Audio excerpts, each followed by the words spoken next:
All right, everyone. So I'm really excited to be joined by Dr. David Coleman today. And David, why don't you start by introducing a bit about yourself and we'll go from there. Oh, goodness. Okay. So I'm a clinical psychologist by training. Still practicing as a clinical psychologist. I specialised early in my career working with children, teenagers and families. At this stage in my career, I probably really only work with teenagers and their families. I don't do an awful lot of work with younger children anymore. It's just, I think maybe the way I've been working over the last, few years, it suits working with teenagers better. And so I guess I had a small profile here in Ireland due to various TV programs and bits of piece I'd done on radio and written a few books and stuff. But mostly currently just practicing as a clinical psychologist. Yeah, so you've kind of glossed over a lot of the stuff you've done. So you've written 3 books and you've had your own TV show or TV shows. Is that correct? Yes, yeah, a couple of those, few of those. yeah. And then the regular on radio, and you've a weekly column with the Irish Independent as well, right? That's right. Yes. Yeah. Fantastic. So I guess a good place to start would be when we worked together around 10 years ago, you recommended to me to start writing, to actually start putting out information, putting out content. And it was still to date, probably some of the best advice I've ever gotten from my career. So when did you start thinking about that? Because you're the go-to kind of expert in Ireland as a child psychologist. When did you start thinking about putting out information, maybe putting yourself in the public eye, publishing books, all of this stuff? Like, when did that start? And maybe who exposed you to those ideas to get started? I mean, it was very random, to be honest, how I kind of got into maybe a more public forum.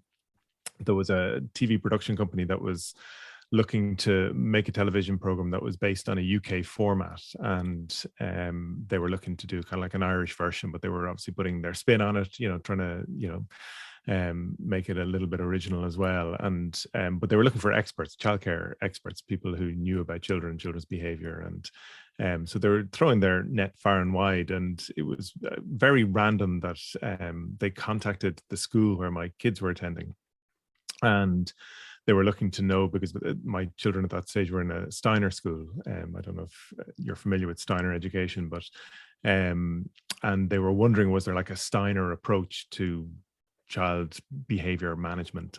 And so the woman who was PRO for the school at the time was a good friend of ours, and she was saying to the producer, well, no, not really, I don't think so, but like, what kind of person are you looking for? And they explained, and she said, well, I know some psychologists, so like, do you want me to put you in touch? And so she put me in touch with the producer, or put the producer in touch with me. And anyway, so I went through the whole range of screen tests and all the rest of it, and eventually got selected as the psychologist to take part in this TV show. And so everything has kind of, in terms of the public profile that I might have now, and even my own writing and all that, has been generated from that initial exposure. I got approached by a publisher with regard to the first book. I got approached by the newspaper. I started with one newspaper. I'm now writing for a different one. And again, I suppose everybody was kind of keen, given the profile that I already had, and people, I think, felt that I made sense. In fact, I have a very good friend now who occasionally hears me on radio in his office, and he goes, well, David, he said, like, all you're really doing is you're just kind of giving people some common sense. Isn't that it, really? Like, it's actually all just common sense. And to be honest, it's true. I mean, it is, a lot of what I talk about is probably known by most people, but it's like everything else. Remembering what you know in the moment when it's important to know it is what's difficult for people. And I suppose that's probably what I do. Is I spent a lot of time in my career trying to translate a lot of the psychological principles, a lot of the jargon that's there in psychology, to make it very accessible for everybody. Because I had my course director, back when I was training to be a psychologist, one of his most kind of, prominent things that he used to say to us always was, look, the whole point of doing clinical psychology is that we want to be able to give psychology away. And that has stuck. Well, it struck me at the time. It has stuck with me since. that's just a really valuable thing to be able to do, is to just give away this knowledge. There's no point in me as a psychologist having any expert knowledge, excuse me, if I can't share it, and if it's not accessible to other people. And so, yeah, that's what I've done with my public profile. That's what all my books are designed to be. Hopefully really understandable, easy to read, make a lot of good sense. You know, the articles that I write in the Irish Independent every week, again, similarly. I was looking back, like actually the number of articles, like I've been writing weekly in the newspaper without missing a week, because even over holiday periods, I'll write articles in advance, you know, maybe 2 or 3 weeks in advance. So like I'm writing articles, I think, for 10 years, 11 years now. That's like, that's over. That's a lot. That's 50 a week by 10 years. So, or 50 a year. Yeah. So 500, 600, 700 articles probably. Yeah. It's a lot of writing. That is a lot of writing. So there's 2 questions I want to ask you out of that. The first one is going to be around that, you know, sharing your knowledge so people can actually utilize it in their own lives, in their own families. So what would be something you'd recommend, or you can kind of share with people listening who have families, have kids, and it's something that you see from your experience over the last 20 plus years that's like, okay, just maybe this would be the one fundamental thing to focus on that would help? I think we sometimes forget to treat kids with kindness. And so I think that would be like a kind of a prime thing to shift and change, because a lot of the time we, you know, when we think about children, we think about, you know, what are they doing, what do we need them to do? And so a lot of it becomes about behavior, as opposed to connecting into their emotional world and thinking about the impact of even what we're asking them to do. So every time we ask a child to do something, it has some kind of the child will have an emotional response to that. You know, they might be excited by what we're asking them to do. They might be pissed off about what we're asking them to do. They might be really resistant to whatever it is we're asking them to do. And if we put ourselves into our child's shoes and see the world as they see it, and maybe understand that emotional response, then it becomes really easy to be just very kind and warm and understanding about, like, yeah, you got to put your shoes on now. We got to go for this walk. We have to go get the milk. If we don't get the milk, we'll have no breakfast. So, you know, let's go get these shoes on. I'm tired. I don't want to go to the shops, you know, and then it's, you know, easy as a parent then to get really angry, really annoyed, like, kind of stop whinging, you know, just put on your shoes, you know, we just got to go. Or you can go, oh yeah, oh, what a drag. Oh, isn't this so miserable for us, huh? We both got to put on our shoes now. We got to walk to the shop. Oh my goodness. Maybe we get a little treat when we get to the shop as well as the milk. That might help, huh? And so you're kind of, I suppose, you know, you're not giving the child a choice. They still have to go to the shop. But what you are doing is just giving them, I suppose, that little bit of understanding that, yeah, it is a bit of a pain in the neck. Like, none of us really want to get, you know, it's early in the morning. We shouldn't have to be going to the shop for the milk. But if we don't have milk, you know, everybody's going to be grumpy because we won't have the right breakfast. And so let's just go to the shop. Let's just get this done. So it's that idea of, yeah, just being kind about all the different demands and expectations, because we have to have demands and expectations for kids. We have to, you know, have standards that we want them to achieve, but we've just got to do it in a warm, kind of understanding, compassionate way. Yeah, that's great. So just empathizing, and then they'll feel more heard. Very good. Yeah. With your writing, so writing 700 articles, how do you keep coming up with ideas? Do you ever get writer's block, or how do you clearly don't, but like, how do you navigate that? How do you just keep going? Well, it's shifted and changed over the years. So for a long time, the articles that I was writing were a Q&A format. So there were readers' questions coming in.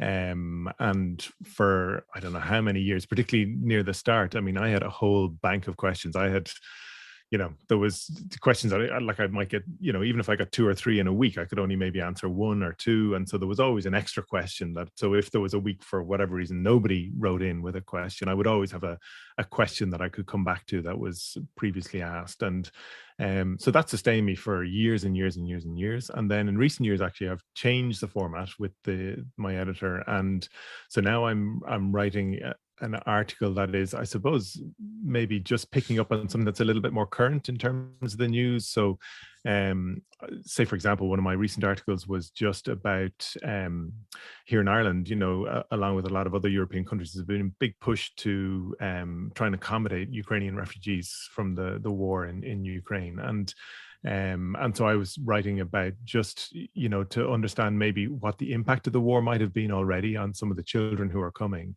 that it's not enough just to offer our home. We have to be able to offer a little bit more in terms of the insight into some of the experiences that they might have had, and some of I suppose the impact that will have had on the child in terms of how they will then present to any carer. So that'd be a typical example of how my writing now has become a little more kind of bound into whatever's much more current in terms of news, and then what's the, if there's something that's relevant for children or teenagers within that I'll write about that. So yeah.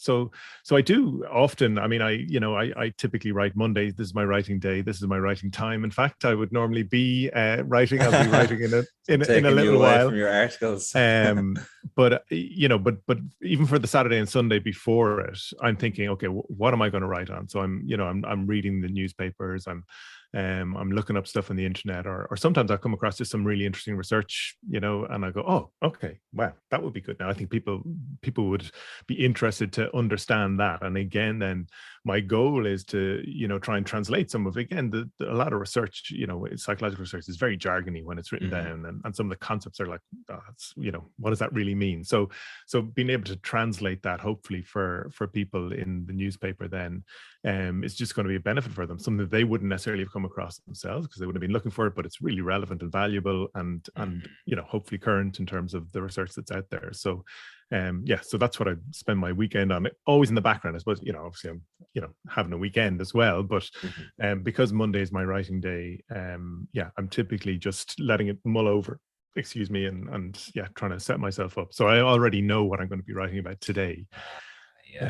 Based on what I was kind of looking at yesterday. So failure to thrive is this week's article, or not failure to thrive, failure to launch, why there are still adult kids at home, and what that's about. Very good. Yeah. Okay.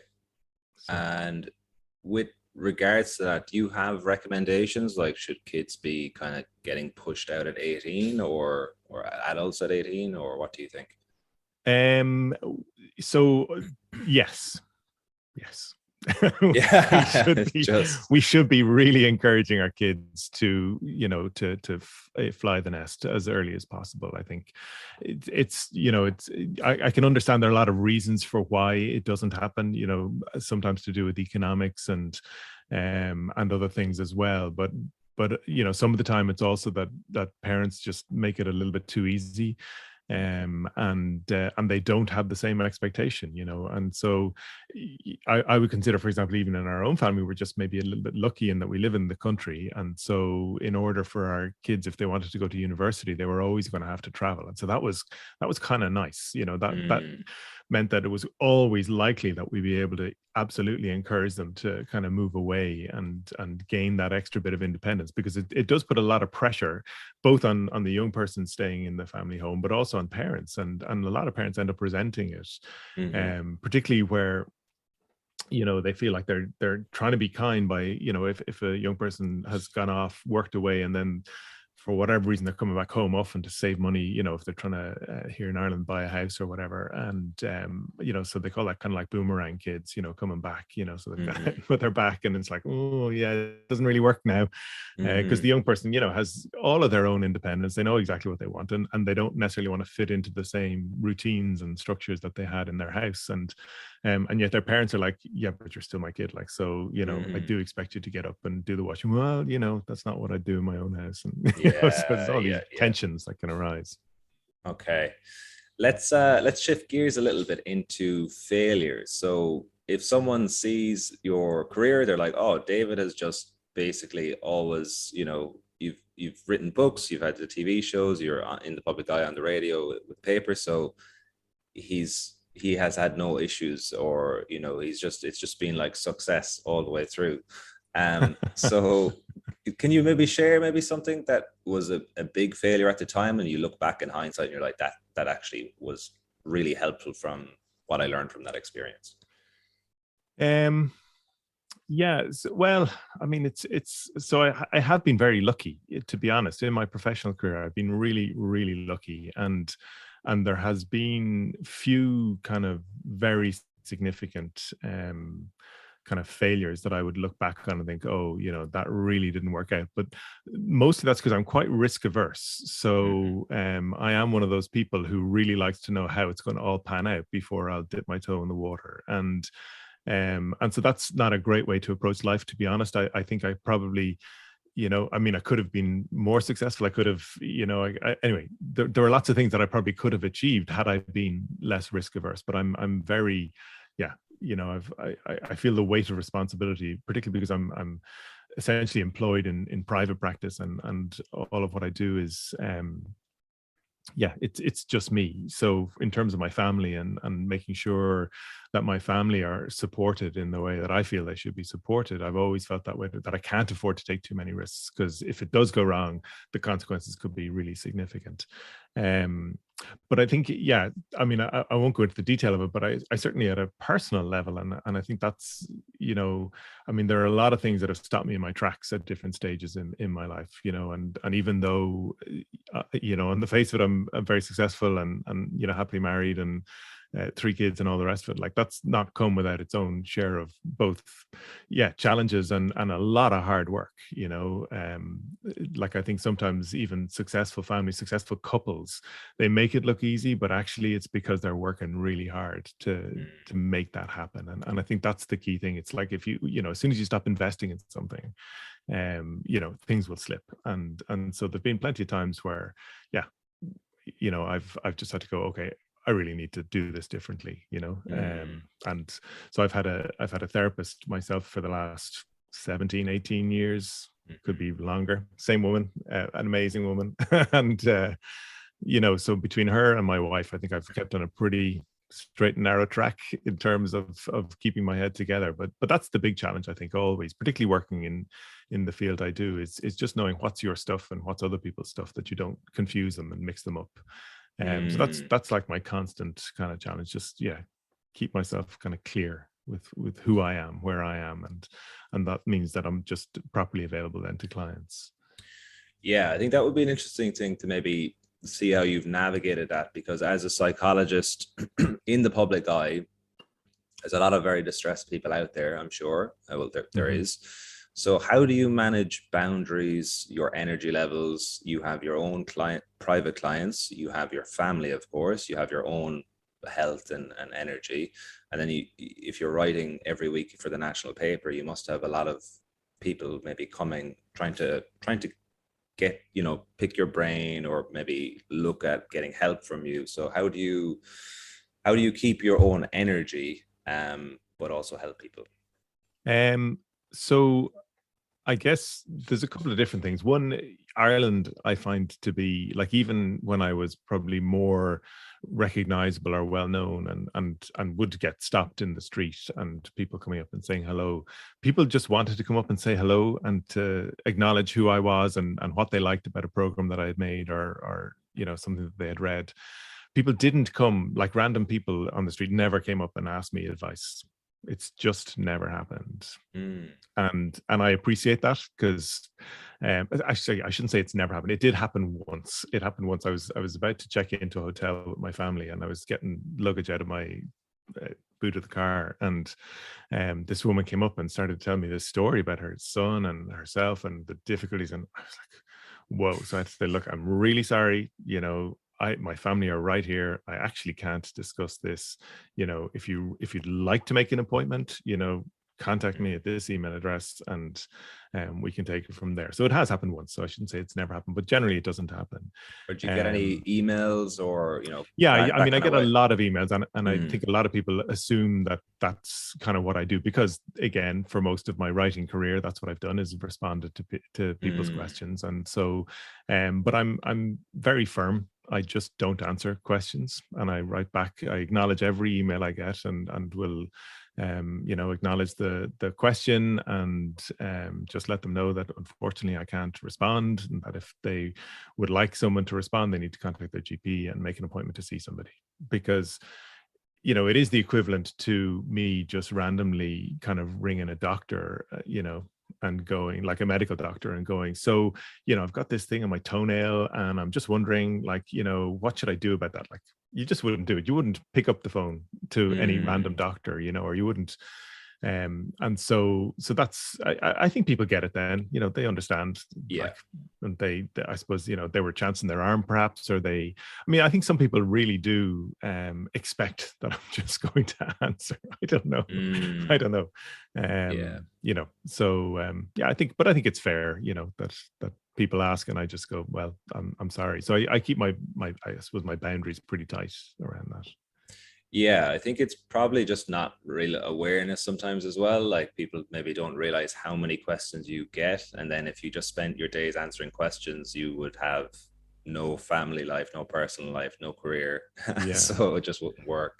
Yeah. I'm even more, I suppose, brutal maybe on social media, you know. So if somebody sends me a direct message on Instagram, I just don't even engage. I don't even reply. I don't even acknowledge receipt of the DM, because I just think, you know, as soon as you do, because again, I think with you know, Instagram or any of the social medias, I think people feel again that that you're just available to them, that it's Yeah. like, because you're just there and they kind of know you. I mean, I do have some weird experience. I had a recently this I was in my own local supermarket, and you know, I shop every week and have done for the last whatever, you know, 10 years anyway, at least. And this woman was obviously on holidays in the area. It's a popular tourist destination where I live. And she said, wow, you know, she came over, and I was just trying to get all my stuff through the checkout and kind of fill all my bags and boxes at the other end. She's like, I just really want to see what Dr. David Coleman has in his trolley. Okay. But then she stood there and kept chatting to me, and the woman at the checkout, I mean, I know all the people at the checkouts, you know, and she was just smiling with this like, oh man, that's kind of strange now. And it was very odd. It was definitely one of the most odd recent experiences I've had. So I was, and she just kept watching all this stuff happen. Wow. Okay. That's hilarious. At least there wasn't too much wine in yeah, just like 4 bottles of wine. Oh, that's really funny. So, a bit of a random question, maybe very difficult question to even answer, but if we could wave a magic wand tomorrow and you were Taoiseach, or the leader of Ireland, okay, looking at like what you could maybe do, like obviously the impact of families, you know, childhood, I think the impact that has on society is massive. So like, what sort of things would you look at changing, or maybe putting more investments in, if any, if you had the opinion or the option to do that? Yeah. There's 2 big things. If I could change, I would change our education system, and I would stop the pressure on early literacy and getting kids, even in preschool, kind of learning their letters such that they arrive in primary school age 4 or 5 here in Ireland, and they're expected to start into the whole process of learning to read. And I would delay that and wait until they're at least 7 or 8 before we start teaching kids to read. So I would remove any of the kind of formal academic education from kids until they're about 7. So it's more like kind of Scandinavian models, or certainly the Steiner model, where it's very much play based, just letting kids develop and learn and explore their environment and learn through that process, and move the kind of more formal education. So I would shift our education system. And the second thing I would do would be I would ban mobile phones for anybody under the age of 13, like just actually ban them from the internet, full stop. Wow. Just not allow them access to the internet until they're 13, and then have some kind of way where we could phase it in for people, that they just don't get overwhelmed. And because I think kids are in crisis now because of mobile phones and the internet. You know, they're exposed to so much stuff that they're just not ready for at an emotional developmental level. So if we could radically shift that, I would. If we could turn that clock back, I would. Yeah, that's a really good point. It's actually Jonathan Haidt's work. He's an American psychologist. He talks about the impact of social media on teenage girls in particular. And he's just like the I guess the correlation over the last 10, 15 years is really just very, very clear. So have you seen that? Because you've basically worked through no internet or social media to social media. Have you seen like a big spike in like anxiety levels or anything like that with like maybe younger kids? Yeah, I mean, it's it's interesting at all levels. Like, I think even, I mean, I don't make TV programs anymore, but part of that is because, I was working with children and teenagers in those TV programs, and it was pre social media Hmm. when I was making them. And since social media is out there, like, it would be such an unsafe environment to put kids doing what I was doing, in front of the camera in that way. They'd be so exposed to just horrendous abuse online, I think. And so, yeah, so I think for sure with just client work, it's radically different. The issues are very different, and yet they're the same, at another level, because I think families are families and dynamics are dynamics, and but the role that technology has now in terms of creating conflict points in families is huge. But then the individual impact on kids are way more isolated, even though they're nominally more socially connected through social media. But they're in their bedrooms a lot more. They're locked away with their phone, with their device. And so they're connecting to the world, but they're disconnecting from their families as a consequence. And so it's causing huge difficulties and anxieties for kids, and stresses for kids, stresses for families. But there's no upside to it that I can see. There actually is no upside to social media for teenagers and preteens. None. Yeah, yeah. So banning phones. Yeah, that would be Radical, but it ain't great. going to happen, and Yeah, I that's the know. difficulty. So it'd be nice to be able to turn the clock back. But the idea of giving kids the skills to navigate social media, like, people are giving their kids phones at age 8. Hmm. And they're out doing TikTok dances age 9, and Hmm. fully kind of sexualized by age 10, and Yeah. like mad. And parents are just not really tuned in, I think, to the danger levels, Hmm. and so a lot of stuff has happened, and then they're trying to claw it back a bit, so it's yeah, it's very stressful. Yeah, yeah. I can imagine if you're an 8 or 9 year old girl getting hundreds of likes, that's going to warp your psychology Mm. completely. Yeah. So let's go into something just a more of a rapid fire questions. All right, Something okay. something you've changed your mind on recently. So fasting, Oh yeah, remarkably. yeah. Let's talk about Thanks, Connor. that. Yeah, I always used to have this aversion to being hungry, and Mm, um, and I used to get, like, I think it was because my eating was so kind of all over the place, and so I was eating a lot of processed sugar and stuff, and so I was getting all these kind of real highs and lows, and so I'd feel really cranky and hangry and all the rest of it. But anyway, so I cleaned up my eating a little bit over a few weeks, and then I started trying intermittent fasting, and I'm hooked by it. Like, I'm like, yeah, wow, okay, I can see how this works. right. And I'm feeling good with it, which is remarkable, which is really surprising me. Like, I'm able to go out for walks. Like, my wife, for example, typically on a Friday morning, herself and a friend go out for a walk at like 7:45 in the morning. And they do it every week, and they go for an hour. She comes back, she has a breakfast and whatever, and I used to think, oh, I couldn't do that. I did it once and I was like, oh my God, I felt miserable by the time I came back. Now that would be no bother to me to go for an hour walk or do a workout, or, if I could get down to the pool or whatever.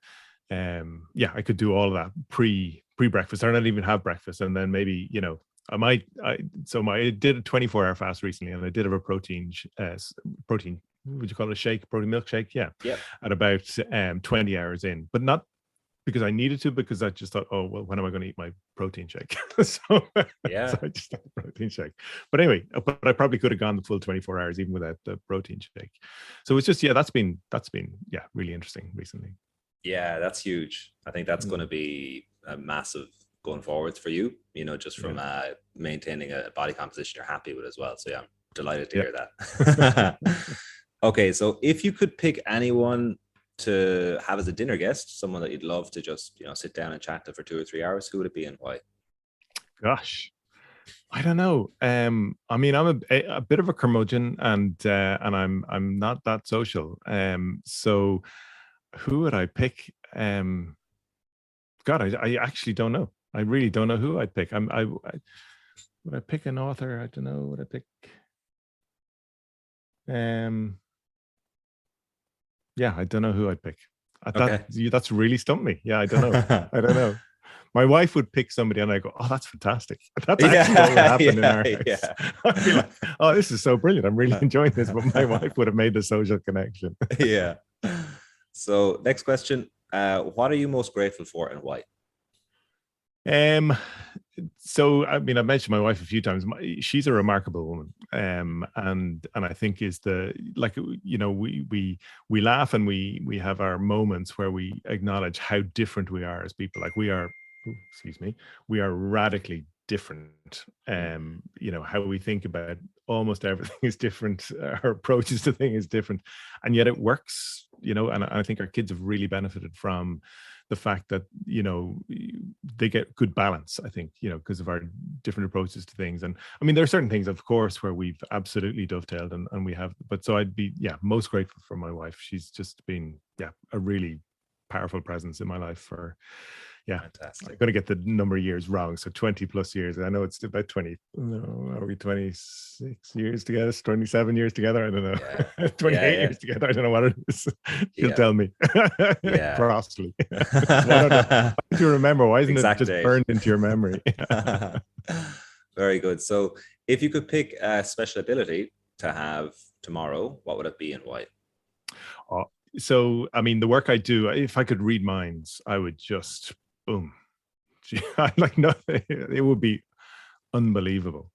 Like I spend a lot of my time trying to do exactly what I was not joking, but talking about earlier on, which is putting myself into the shoes of a lot of my teenage clients, like really trying to see the world as they're seeing the world, trying to understand what's going on for them. And I know there are times where I'm guessing at what's going on, and they're struggling to put into words what it is that they're thinking about or the struggle that they're having. So mind reading would be boom. Amazing. Yeah. Very Probably good. overwhelming as well. I don't know how you'd manage to filter that you don't get all the other. You're getting everything, which would be pretty... Absolutely. I'd be overwhelmed by some of the anxieties that some of my clients are carrying. What would you say to date's been your greatest accomplishment and why?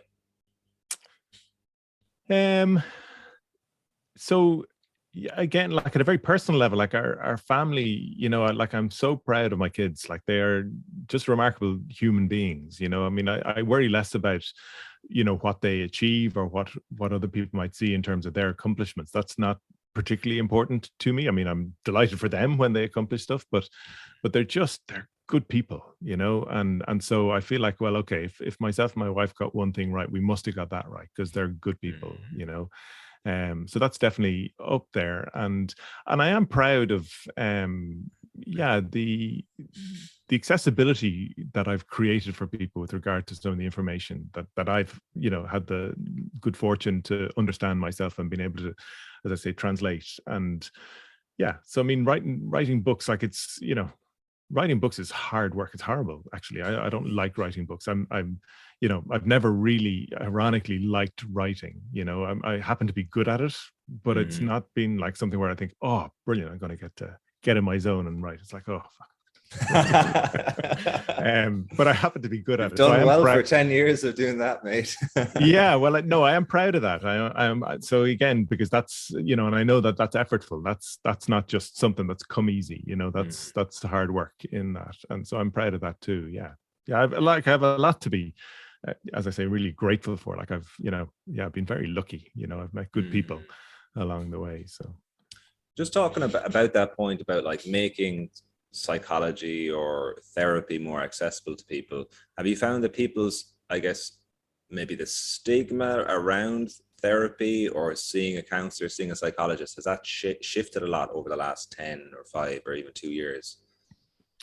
I mean, I'd say even the last 10, 15 years, there's been a big shift. And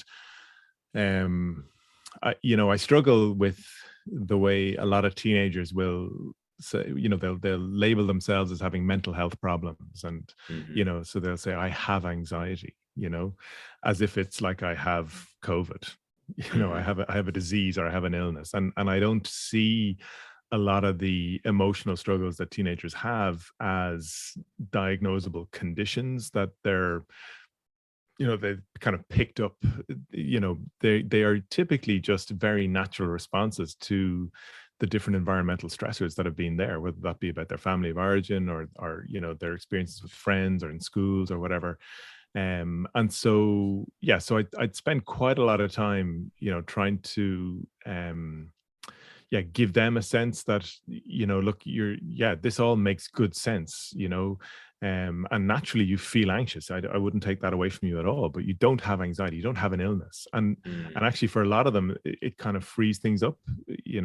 I know this isn't a direct answer to your question, but I think, with that idea that teenagers particularly now have a sense of, they have mental health problems, they certainly see counseling and therapy as almost de rigueur. Everyone should have their therapist, and everybody should be attached to a counselor. So that's definitely shifted. But again, I just think, if we can move away from that kind of sense of looking at kids as having diagnosable conditions and think about, what's going on in their lives, and then the emotional responses that they have make just a lot more sense, and then you can also help them to respond perhaps differently, or process those emotions differently, so they don't have to keep responding behaviorally perhaps in the way that they were to the same kinds of environmental situations. But it's definitely, it's much more open. Like, everybody's kind of accepting that that's what you do. Of course, you'd have therapists and counselors available to you. That's a really good point about not, like, you're not stuck with this thing forever. It's like, well, look at of course, like, this is a very normal response given everything that's going on in your life. And that's a really, really good point. So yeah, I'm glad that you shared that with us as well. So last two questions. Favorite books or books you'd like to gift, or you think people should read? And we'll go one on psychology and then maybe fiction or whatever else you want to. So one of the best books is Lawrence. Is he Lawrence Cohen?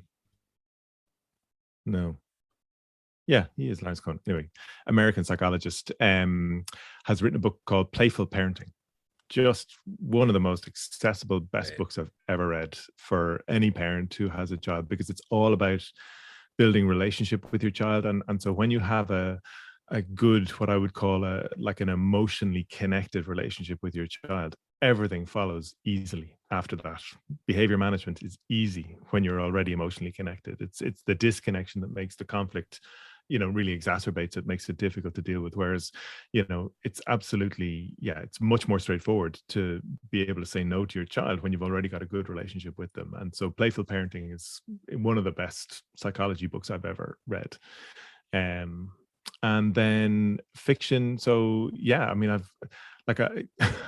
read a lot of fantasy fiction. I read a lot of, detective novels, and but Ender's Game is one of my favorite books. There was some, like, I so was not prepared for the twist at the end. Like, I just didn't see it coming, and it was like, oh my God, that was so clever to have that in the background, along with a really engaging, story about almost the trauma that a relatively young boy was being put through, with the kind of the political and social machinations of this kind of alternate world.